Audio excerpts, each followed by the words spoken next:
Welcome to Vivaswan Educational Foundation, your gateway to success. Explore classes in UPSC, Defense, WBCS, Combined Course, CAT, CLAT, and many more. Subscribe now for expert guidance and quality education. Welcome to Vivaswan Educational foundation.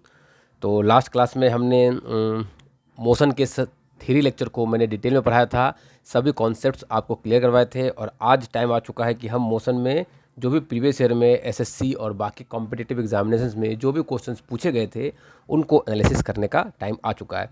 चलिए एक एक करके सभी questions को देखेंगे। और मैं आपको बता दूं, अगर अभी तक आपने हमारे चैनल को सब्सक्राइब नहीं किया है तो हमारे चैनल को सब्सक्राइब कर दीजिए। और आपने अगर फिजिक्स के बाकी लेक्चर्स को देख के अपने फिजिक्स को एक अलग लेवल पे ले जाने की कोशिश नहीं करी है अगर अभी तक, तो आप हमारे प्लेलिस्ट को फॉलो करके सभी लेक्चर्स को देख डालिए ताकि आप के फिजिक्स के सभी कॉन्सेप्ट्स क्लियर हो जाए। क्योंकि आने वाले टाइम में एसएससी आरआरबी सभी एग्ज़ाम में काफ़ी अच्छा कंट्रीब्यूशन रहता है फिजिक्स का, तो आपका एग्ज़ाम बहुत बेहतर होगा अगर आप इन सभी लेक्चर्स को देख लेंगे। तो चलिए फर्स्ट क्वेश्चन से स्टार्ट करते हैं। फर्स्ट क्वेश्चन जो कि एसएससी सीजीएल में पूछा गया था, क्या वो एसआई यूनिट ऑफ वेलोसिटी, बहुत ही आसान है। मैंने बताया था कि वेलोसिटी क्या होता है, तो वेलोसिटी होता है हमारा डिस्टेंस या फिर डिस्प्लेसमेंट बोल सकते हैं, displacement by time is called velocity. Displacement by time को हम क्या कहते हैं, वेलोसिटी कहते हैं। तो वेलोसिटी डिस्प्लेसमेंट में अगर हम कहेंगे तो डिस्प्लेसमेंट का यूनिट होता है मीटर एंड टाइम का सेकेंड। तो the SI unit of velocity is metre per second. तो फर्स्ट ऑप्शन ही मैच कर गया, तो क्वेश्चन नंबर 1 का आंसर हो जाएगा option A, that is metre per second. चलिए नेक्स्ट क्वेश्चन क्या बोला गया है, a body is said to be in motion if its change its. Body तभी मोशन में कहलाएगी जब वो टाइम के साथ अपने पोजीशन को चेंज कर ले। तो क्वेश्चन नंबर 2 का हो जाएगा answer option B, that is position. चलिए आगे बढ़ते हैं। Question number 3, speed of an object without direction is without direction. अच्छा, किसी भी ऑब्जेक्ट का स्पीड विदाउट डायरेक्शन के बिना, उसको हम क्या कहते हैं। यहाँ विदाउट नहीं होगा, यहाँ विथ होगा, क्योंकि फिर कुछ कोई सेंस नहीं बनता है अगर हम इसे विथ ना कहें तो कोई सेंस नहीं बनता है। देखिए मैंने आपको पहले ही बता रखा है कि हमारा काम है क्वेश्चन को डिटेल में एनालिसिस करने का, ना कि सिर्फ आपको आंसर बता के चला जाना। तो यहाँ पर मैं आउट को काट देता हूँ तो एक सेंस बनेगा इस क्वेश्चन का, जो कि प्रिंटिंग में टाइपिंग मिस्टेक हो चुका है छोटा सा, कोई बात नहीं है, ऐसे मिस्टेक्स होते रहते हैं। चलिए तो क्या बोला गया है क्वेश्चन में, क्या बोला गया है, अब क्वेश्चन को मैं सही से मैंने कर दिया है। Speed of an object with direction is called velocity. Speed with direction को हम क्या कहते हैं, वेलोसिटी। मतलब हम वेलोसिटी को क्या कह सकते हैं, velocity is a vector quantity. Velocity is a vector quantity. तो क्वेश्चन नंबर 3 का हमारा आंसर हो जाएगा option A, velocity is a vector quantity. Question number 4 पे आते हैं। Which of the following is a scalar quantity. इसमें से कौन से फिजिकल क्वांटिटी स्केलर क्वांटिटी है, मतलब जिसका सिर्फ और सिर्फ मैग्नीट्यूड होगा, कोई डायरेक्शन नहीं होगा। क्या होते हैं स्केलर क्वांटिटी, क्या होते हैं वेक्टर क्वांटिटी, इन सभी को मैंने आपको क्लियर करवा रखा है हमारे थ्योरी लेक्चर में। अगर अभी तक आपने थ्योरी लेक्चर को नहीं देखा है तो अभी जा करके आप प्लेलिस्ट को फॉलो करके उन लेक्चर्स को पहले देख लीजिए। और अगर आप हमसे ऑफलाइन में जुड़ना चाहते हो और अपने कॉम्पिटिटिव एग्जामिनेशन के प्रिपरेशन को अलग लेवल पे बूस्ट करना चाहते हो तो आप नीचे दिए गए नंबर पे हमारे टीम से कांटेक्ट करके हमसे ऑफलाइन में भी जुड़ सकते हैं। तो डिस्प्लेसमेंट एक वेक्टर क्वांटिटी है, क्योंकि इसके पास क्या होता है, इसके पास डिस्प्लेसमेंट क्या है, एक वेक्टर क्वांटिटी है, क्योंकि इसके पास मैग्नीट्यूड होता है और साथ ही साथ डायरेक्शन भी होता है। Velocity is also a vector quantity, speed is a scalar quantity and acceleration is a vector quantity. और इन लोगों ने हमसे क्या पूछा था, स्केलर क्वांटिटी के बारे में पूछा था। तो क्वेश्चन नंबर 4 का हो जाएगा answer option C, that is speed is a scalar quantity. SSC MTS 2018 में ये क्वेश्चन पूछा गया था। चलिए नेक्स्ट क्वेश्चन पे चलते हैं। नेक्स्ट क्वेश्चन क्या है, which of the following is a vector quantity. इसमें से कौन वेक्टर क्वांटिटी है। देखिए डिस्टेंस एक स्केलर है, स्पीड स्केलर है, डिस्प्लेसमेंट वेक्टर है, वर्क स्केलर है। तो बड़े ही आसानी से हमने निकाल लिया ढूंढ के कि displacement is a vector quantity. CGL 2019 का ये क्वेश्चन है। Question number 6, Newton's first law of motion is also called. तो ये न्यूटन्स लॉ ऑफ मोशन का क्वेश्चन आ चुका है, वैसे घबराना नहीं है, मैं न्यूटन्स लॉज ऑफ मोशन को नेक्स्ट वीडियो में लेके आऊँगा। तो Newton's first law of motion को हम लोग लॉ ऑफ इनर्शिया भी कहते हैं, ये मैं आगे आने वाले लेक्चर्स में आपको सिखाऊंगा। तो क्वेश्चन नंबर 6 का हमारा आंसर हो गया option B. Question number 7, the acceleration of a body is directly proportional to. जो एक्सेलरेशन है किसी भी एक बॉडी का एक्सेलरेशन, वो डायरेक्टली प्रोपोर्शनल होता है किस चीज़ का, तो अप्लाइड फोर्स का। मतलब यहाँ पर अगर एक ऑब्जेक्ट रखा हुआ है, अब मैं इस पर क्या करता हूँ, फोर्स लगाता हूँ। तो मैं जितना ज़्यादा फोर्स लगाऊंगा इस ऑब्जेक्ट की एक्सेलरेशन उतनी ही ज़्यादा होगी। तो जो एक्सेलरेशन है वो डायरेक्टली प्रोपोर्शनल है फोर्स का। मतलब फोर्स अगर ज़्यादा लगाऊंगा तो एक्सेलरेशन भी ज़्यादा होगी, अगर फोर्स कम लगाऊंगा तो एक्सेलरेशन भी कम होगी। तो क्वेश्चन नंबर 7 का हमारा आंसर हो गया applied force, that is option B. तो क्वेश्चन नंबर 7 का हमारा answer option B. Question number 8 क्या बोला है, Newton's third law of motion state that. SSC CGL 2018 में क्वेश्चन पूछा गया था। Newton's third law of motion के हिसाब से every action has an equal and opposite reaction. ये हम बचपन से पढ़ते आ रहे हैं और ये हम समझते आ रहे हैं। तो क्वेश्चन नंबर 8 का हमारा आंसर हो जाएगा option B, that is every action has an equal and opposite reaction. तो क्वेश्चन नंबर 8 का option B. Question number 9, a force apply to the short time interval is called. छोटे time interval के लिए जो force apply किया जाता है उसे हम कहते हैं इम्पल्स। तो क्वेश्चन नंबर 9 का हमारा आ गया आंसर ऑप्शन बी। MTS 2021 में ये पूछा गया था। चलिए, ये कुछ क्वेश्चन फोर्स से रिलेटेड थे जो कि यहाँ पर हमने देख लिया है, कोई बात नहीं। अब हम मोशन से रिलेटेड भी क्वेश्चन देख लेते हैं। The absence of external force, the momentum of A system is remains. अगर हम एक्सटर्नल फोर्स को हटा दें तो मोमेंटम जो है वो कांस्टेंट हो जाएगा। मोमेंटम क्या होता है, मोमेंटम होता है मास इनटू वेलोसिटी। तो अगर मैं एक्सटर्नल फोर्स को हटा दूं तो वेलोसिटी में चेंज नहीं आएगी, मतलब एक्सेलरेशन जीरो हो जाएगा। तो अगर वेलोसिटी में चेंज नहीं आएगा, अगर वेलोसिटी कांस्टेंट हो गया तो मास तक किसी ऑब्जेक्ट का कांस्टेंट ही होता है। तो दोनों ही अगर कांस्टेंट हो गया तो मोमेंटम इज ऑल्सो भी कांस्टेंट। चलिए, तो ऑप्शन नंबर सी के साथ हमारा आंसर मैच कर गया। तो क्वेश्चन नंबर 10 का आंसर हो जाएगा option C. Question number 11, motion along a straight line is called. अगर मोशन एक स्ट्रेट लाइन में हो तो उसे हम क्या कहते हैं। तो मोशन अगर एक स्ट्रेट लाइन में हो तो उसे हम लीनियर मोशन का नाम देते हैं। तो क्वेश्चन नंबर 11 का हमारा आंसर हो जाएगा option C, that is linear motion. Motion along a straight line is called linear motion. तो motion of a pendulum is an example of, motion pendulum का जो मोशन है वो किस चीज़ का एग्जाम्पल है, तो वो एक पीरियोडिक मोशन है। क्योंकि एक पेंडुलम क्या करता है, पेंडुलम जिस पॉइंट से ओसिलेट करना स्टार्ट करता है फिर वो उसी पॉइंट पे बार बार आता रहता है और उससे आगे जाकर के एक ही पाथ को फॉलो करता रहता है। तो ये एक कैसा मोशन है, तो ये एक पीरियोडिक मोशन है। तो क्वेश्चन नंबर 12 का हमारा आंसर हो जाएगा option C, that is periodic motion.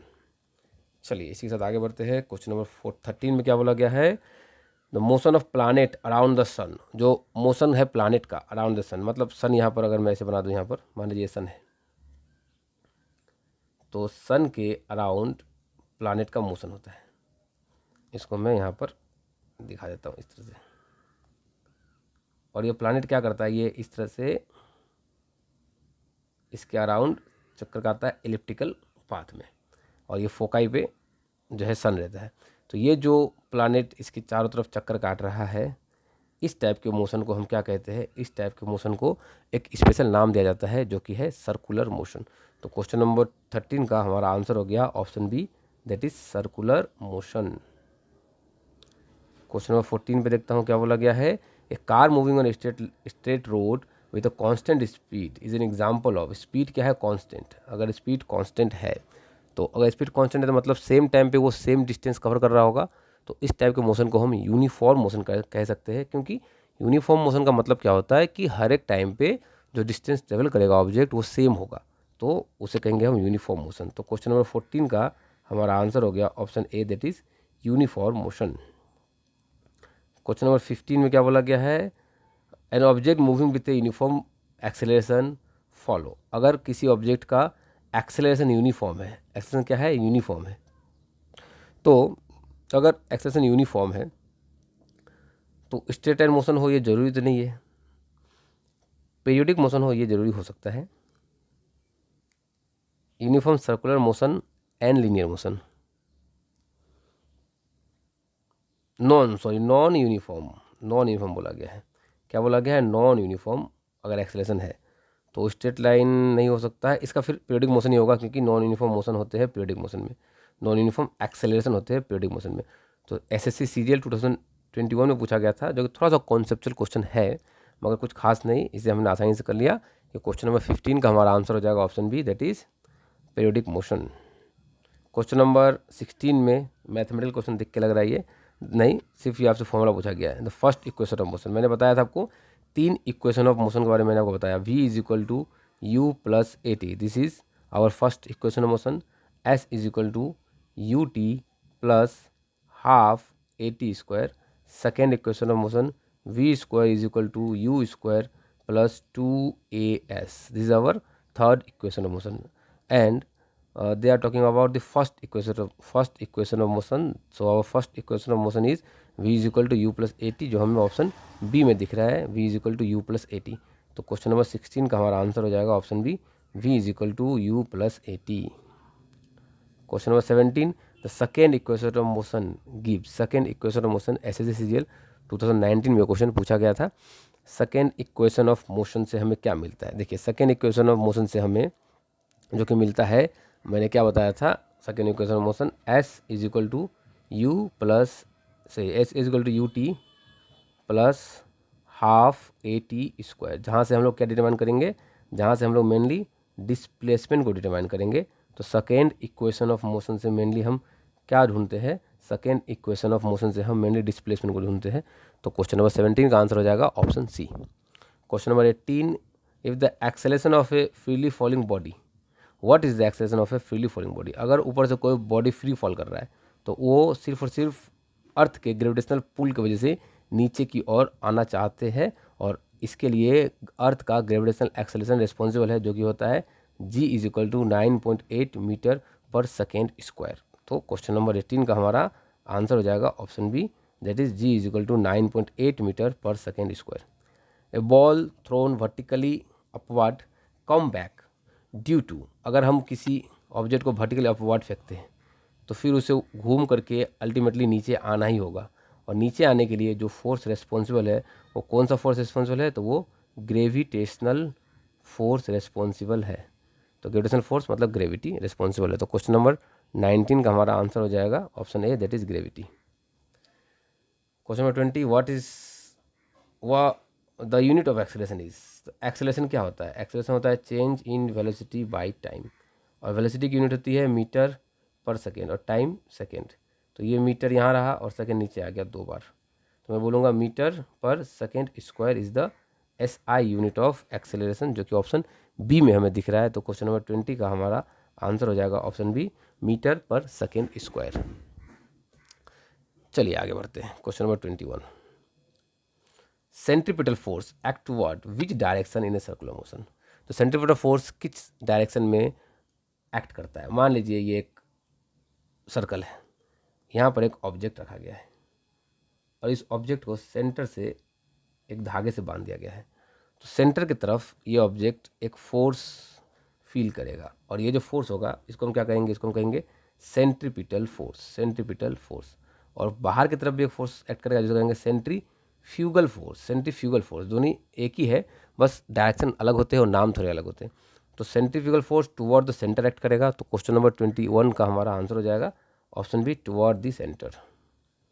Question number 22 the motion of a satellite around the earth is an example of which type of motion. तो सेटेलाइट का जो मोशन है वो तो एक सर्कुलर मोशन ही है, क्योंकि वो जो सेटेलाइट है वो सर्कल में घूमेगा, जैसे कि सन और मैंने प्लानेट का बताया उसी तरह से. तो आंसर क्या होगा हमारा, सर्कुलर मोशन, जो कि ऑप्शन बी में है. तो क्वेश्चन नंबर 22 का आंसर हो जाएगा option B, circular motion. Question number 23 the SI unit of angular velocity. Angular velocity की SI यूनिट क्या होती है. देखिए एंगुलर वेलोसिटी जो है उसको हम बताते हैं ओमेगा से. क्या से बताते हैं, ओमेगा से. तो एंगुलर वेलोसिटी को हम ओमेगा से बताते हैं, और एंगुलर वेलोसिटी होता है एंगुलर डिस्प्लेसमेंट, दैट इज मतलब एंगुलर डिस्प्लेसमेंट जो कि थीटा पर यूनिट टाइम. तो थीटा का यूनिट होता है रेडियन और टाइम का होता है सेकेंड. तो हम बोल सकते हैं radian per second is the SI unit of angular velocity, जो कि हमें ऑप्शन बी में दिख रहा है. तो क्वेश्चन नंबर 23 का आंसर हो जाएगा option B, radian per second is the SI unit of angular velocity. Question number 24 torque is also known as. Torque क्या होता है, टॉर्क होता है फोर्स इनटू डिस्प्लेसमेंट. डिस्प्लेसमेंट जिसमें फोर्स और डिस्प्लेसमेंट इसको हम बोलते हैं, क्या बोलते हैं, मोमेंट ऑफ फोर्स भी बोला जाता है टॉर्क को. टॉर्क का एक और नाम मोमेंट ऑफ फोर्स भी है. तो क्वेश्चन नंबर 24 का आंसर हो जाएगा option C. Question number 25 the moment of inertia of a body is depend on. Moment of inertia किस बात पर डिपेंड करता है. मोमेंट ऑफ इनर्शिया फॉर्मूला होता है mr स्क्वायर. m क्या है, तो m है मास of the body and r है एक्सिस ऑफ रोटेशन से उसका distance from the axis of rotation, या फिर मास डिस्ट्रीब्यूशन भी हम लोग बोल सकते हैं। तो question number 25, mass of the body depend तो करेगा ही, डिस्ट्रीब्यूशन ऑफ मास पे डिपेंड करेगा, एक्सिस ऑफ रोटेशन पे डिपेंड करेगा। तो ऑल द अबव इसका आंसर हो जाएगा। क्वेश्चन नंबर 25 का answer option D, that is all the above. The path follow by A projectile is called. तो प्रोजेक्टाइल क्या होता है? अगर आपने यहाँ से एक पत्थर को प्रोजेक्ट किया जो कि एक हाईएस्ट पॉइंट पे जा करके फिर आकर के अल्टीमेटली ग्राउंड को हिट करेगा, तो इस टाइप के मोशन को हम कहते हैं प्रोजेक्टाइल मोशन। तो किस टाइप का पाथ फॉलो कर रहा है प्रोजेक्टाइल मोशन? तो ये एक पैराबोलिक पाथ को फॉलो कर रहा है। कैसा पाथ को फॉलो कर रहा है? ये एक पैराबोलिक पाथ को फॉलो कर रहा है। तो क्वेश्चन नंबर 26 का हमारा आंसर हो जाएगा option B, that is parabolic path. Question number 27 क्या बोला गया है? Projectile reach its maximum height when. तो ये एक प्रोजेक्टाइल मैंने अभी बताया आपको कि आपने इसको थ्रो किया ग्राउंड से, तो ये एक ऐसा पाथ में जाते जाते जाते जाते एक टाइम आएगा जब वहाँ के बाद वो नीचे गिरना स्टार्ट हो जाएगा। तो मान लीजिए ये पॉइंट, इस पॉइंट पे आने के बाद ये जो स्टोन है या ये कोई भी ऑब्जेक्ट है, यहाँ आने के बाद यहाँ तक ये ऊपर चढ़ रहा था, यहाँ से वो नीचे गिरना स्टार्ट हो गया। मतलब यहाँ पर इसकी जो वेलोसिटी ऊपर जाने के लिए जो वेलोसिटी रिस्पॉन्सिबल है, वो वेलोसिटी वर्टिकल वेलोसिटी जीरो हो जाती है। अगर वर्टिकल वेलोसिटी जीरो ना हो तो ये और ऊपर जाएगा, मतलब वर्टिकल वेलोसिटी यहाँ पर जीरो हो गई, इसलिए यहाँ से प्रोजेक्टाइल नीचे गिरना स्टार्ट हो गया। तो इस पॉइंट पे वर्टिकल वेलोसिटी जीरो हो जाती है, मगर हॉरिजॉन्टल वेलोसिटी जीरो नहीं होती है। तो क्या बोला गया है? हाईएस्ट पे क्या होगा? वेलोसिटी मैक्सिमम नहीं, वेलोसिटी मैक्सिमम कहते हैं, वेलोसिटी जीरो हो जाएगा। वर्टिकल वेलोसिटी बिकम जीरो, सही बात है। हॉरिजॉन्टल वेलोसिटी बिकम जीरो नहीं, अगर हॉरिजॉन्टल वेलोसिटी जीरो हो जाता तो यहाँ से ये ऑब्जेक्ट आगे नहीं बढ़ता। Acceleration become zero, acceleration zero कभी नहीं होगा क्योंकि ग्रेविटेशन तो हमेशा एक्ट कर रहा है। जब नीचे से वो ऊपर जा रहा था तो ग्रेविटेशन नेगेटिव था, जब ऊपर से नीचे आ रहा था तो ग्रेविटेशन एक्सेलरेशन पॉजिटिव था, मगर था जरूर, तो जीरो तो नहीं होगा। तो इस क्वेश्चन का आंसर हो जाएगा हमारा ऑप्शन बी। मैंने इसे डिटेल में एनालाइज करके आपको समझा दिया कि ये क्या बोलना चाह रहे हैं हमें। तो क्वेश्चन नंबर 27 का आंसर हो जाएगा हमारा option B, that is its vertical velocity become zero. Question number 28, the horizontal component of velocity in projectile motion, SSC MTS 2019 में क्वेश्चन पूछा गया था। हॉरिजॉन्टल कंपोनेंट क्या होता है? हॉरिजॉन्टल कंपोनेंट क्या होता है? कांस्टेंट होता है, ना वो इंक्रीज करता है ना डिक्रीज। वर्टिकल कंपोनेंट क्या होता है? धीरे धीरे धीरे धीरे वर्टिकल कंपोनेंट धीरे धीरे यहाँ से डिक्रीज करना स्टार्ट होगा। यहाँ वर्टिकल कंपोनेंट का वेलोसिटी मैक्सिमम, वर्टिकल कंपोनेंट का वेलोसिटी मैक्सिमम वर्टिकल का, यहाँ से decrease decrease decreasing decreasing decreasing, यहाँ पर जीरो, फिर यहाँ से increase increase increase increasing increasing increasing, और यहाँ पर आकर के फिर से मैक्सिमम वर्टिकल का, ठीक है। और इस पॉइंट का वेलोसिटी और इसके सीधे ऑपोजिट वाला इस पॉइंट का वेलोसिटी सेम होगा। इस पॉइंट का वेलोसिटी और इसके सीधे ऑपोजिट वाला इस पॉइंट का वेलोसिटी हमेशा सेम होगा, ये हमें बोलना चाह रहा हूँ यहाँ पर। तो हॉरिजॉन्टल हमेशा क्या होगा? हॉरिजॉन्टल रिमेन्स कांस्टेंट रहेगा। तो क्वेश्चन नंबर 28 का हमारा आंसर हो गया option C, that is remains constant. Question number 29, the angle at which projectile has maximum range. किस एंगल पे प्रोजेक्टाइल का रेंज मैक्सिमम होता है? इसको मैथमेटिकली ड्राइव करके बताया जाता है, मगर आपको उतना डिटेल में नहीं पूछा जाएगा। तो आप बस इतना याद रखिए कि 45 डिग्री एंगल पे अगर आप किसी प्रोजेक्टाइल को प्रोजेक्ट करें तो उसकी जो रेंज होगी वो मैक्सिमम होगी। तो क्वेश्चन नंबर 29 का हमारा आंसर हो गया 45 degree, that is option B. आगे बढ़ते हैं। Question number 30, the acceleration of a projectile in the horizontal direction is. चूँकि हॉरिजॉन्टल डायरेक्शन में जो हॉरिजॉन्टल वेलोसिटी है, मैं मान लेता हूँ यू एक्स, जो कि हॉरिजॉन्टल वेलोसिटी है, ये क्या है? ये कांस्टेंट है। तो अगर वेलोसिटी कांस्टेंट है तो एक्सेलरेशन क्या होता है? Change in velocity by time. अब अगर वेलोसिटी कांस्टेंट है तो change zero, zero by time is zero, तो एक्सेलरेशन क्या होगा? एक्सेलरेशन हमारा जीरो होगा। तो ऑप्शन ए सेटिस्फाई कर गया इसको कि हॉरिजॉन्टल कंपोनेंट का एक्सेलरेशन क्या होता है? जीरो, और वर्टिकल कंपोनेंट का एक्सेलरेशन जो कि है कांस्टेंट होता है, बस डायरेक्शन चेंज होता जाता है। चलिए question number 31, the SI unit of momentum. Momentum का फॉर्मूला क्या था? Momentum is equal to mass into velocity, and the SI unit of mass is KG and the velocity is metre per second. So the answer is KG metre per second. Question number 31 का answer option B, that is KG kilogram metre per second. Question number 32, if the mass of a body is double, अगर मास को double कर दिया गया, and the velocity is triple, how much does it's momentum increase. तो क्या बोला गया है, मैं इसको सॉल्व कर देता हूँ पहले आपको। देखिए मोमेंटम का फॉर्मूला क्या होता है, मोमेंटम का फॉर्मूला होता है मास इनटू वेलोसिटी। तो ये इनिशियल है। अब फाइनली क्या किया गया कि मैं इसको इनिशियल मानता हूँ, इनिशियल मोमेंटम, ठीक है। अब फाइनल क्या किया गया कि फाइनल में जो मास है, मास फाइनल जो है वो उसको डबल कर दिया गया, 2 ऑफ इनिशियल कर दिया गया। वेलोसिटी फाइनल जो है उसको डबल कर दिया गया, 3 ऑफ इनिशियल कर दिया गया। और हमसे क्या पूछा गया है कि मोमेंटम फाइनल कितना होगा।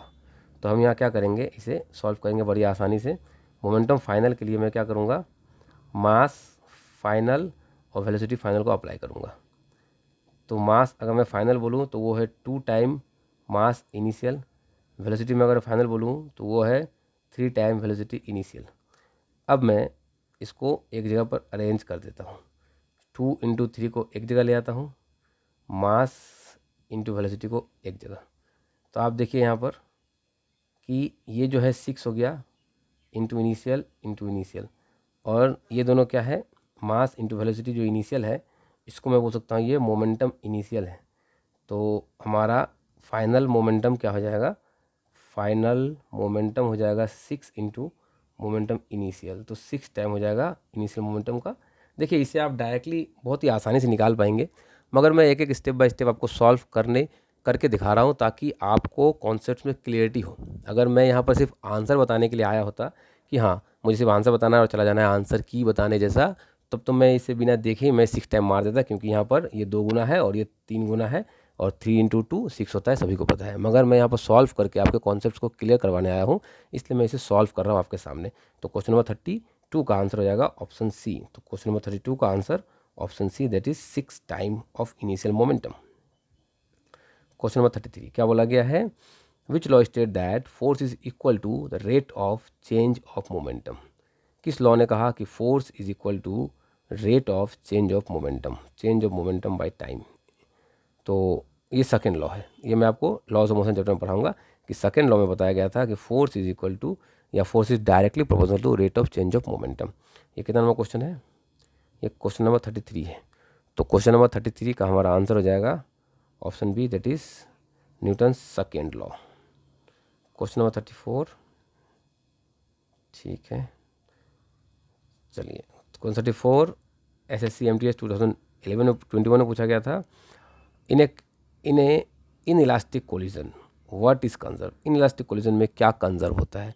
तो देखिए इन इलास्टिक कोलिजन में मोमेंटम जो है वो कंजर्व होता है। मोमेंटम क्या होता है, कंजर्व होता है। तो क्वेश्चन नंबर 34 का मोमेंटम हमें दिख रहा है option B, only momentum is constant. Question number 34 का हमारा आंसर हो जाएगा option B, that is only momentum.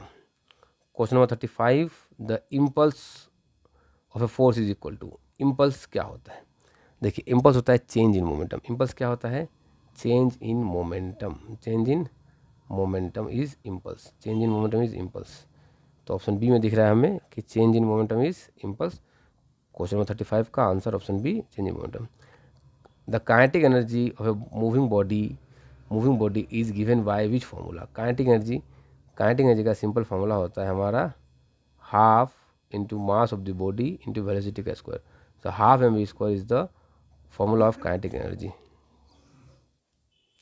तो फिर क्वेश्चन नंबर 37 पे चले अगर, तो क्वेश्चन नंबर 37 पे क्या बोला गया है, the work done is maximum when the angle between force and displacement. तो क्या होता है, देखिए वर्क का फॉर्मूला होता है force into displacement into cos theta. तो हमें ऐसा एंगल ढूंढना है जब कॉस थीटा वैल्यू 0, जब मैक्सिमम होगा। तो कॉस थीटा का 0 डिग्री पे, कॉस 0 डिग्री का वैल्यू होता है 1। तो वर्क हो जाएगा, कॉस जब 0 डिग्री होगा तो वर्क हो जाएगा फोर्स इंटू डिस्प्लेसमेंट। तो 0 डिग्री पे हमें मैक्सिमम वर्क डन मिलता है। तो क्वेश्चन नंबर 37 का हमारा आंसर हो जाएगा option A, that is 0 degree. Question number 38 की अगर हम बातें करें तो क्वेश्चन नंबर 38 में क्या बोला गया है, the power of a moving object is given bye. Power क्या होता है, पावर होता है वर्क बाय टाइम किसी भी एक मूविंग ऑब्जेक्ट का। तो वर्क बाय टाइम हमें ऑप्शन बी में दिख रहा है। तो क्वेश्चन नंबर 38 का answer option B, that is power is work by time. Question number 39, a body moving at a constant velocity has. अगर वेलोसिटी कांस्टेंट हो तो चेंज इन वेलोसिटी क्या होगा, 0 होगा, क्योंकि किसी चीज़ का कांस्टेंट का चेंज 0 होता है। तो एक्सेलरेशन भी क्या हो जाएगा, 0 हो जाएगा। मैंने आपको ये पहले भी बताया है। तो एक्सेलरेशन 0 एक्सेलरेशन ऑप्शन ए में दिख रहा है हमें। तो क्वेश्चन नंबर 39 का answer option A, that is 0 acceleration. Question number 40, which force is responsible for stopping a moving car. कौन सा फोर्स रिस्पॉन्सिबल है एक मूविंग कार को रोकने के लिए। तो कार को जब हम ब्रेक मारते हैं, ब्रेक अप्लाई करने पे कार रुक जाती है, और उसमें जो पहिए है उसके साथ एक ब्रेक पैड लगा होता है जो पहिए को या फिर उसके साथ लगे हुए प्लेट को रोकता है। और कैसे रोकता है, तो फ्रिक्शन से रोकता है, घर्षण लगा कर रोकता है। तो फ्रिक्शन से कार रुकती है। तो क्वेश्चन नंबर 40 का हमारा आंसर हो जाएगा ऑप्शन बी। तो इसी के साथ हमने सभी क्वेश्चन को डिस्कस कर लिया, और मैंने इस चैनल पे सभी वीडियोस को अपलोड कर रखा है। फिजिक्स के जितने भी वीडियोस है और बायोलॉजी के आने वाले दिनों में केमिस्ट्री के भी वीडियोस अपलोड होने जा रहे हैं। तो मेक श्योर अपने चैनल को सब्सक्राइब कर रखा हो। अगर आपको वीडियो पसंद आई हो तो अपने दोस्तों में फैला दीजिए और वीडियो को लाइक कर दीजिए। मिलते हैं नेक्स्ट वीडियो में। आप सभी का बहुत बहुत धन्यवाद। Thank you for learning with Vivas One Educational Foundation. For contents like this, follow us on Facebook and Instagram today.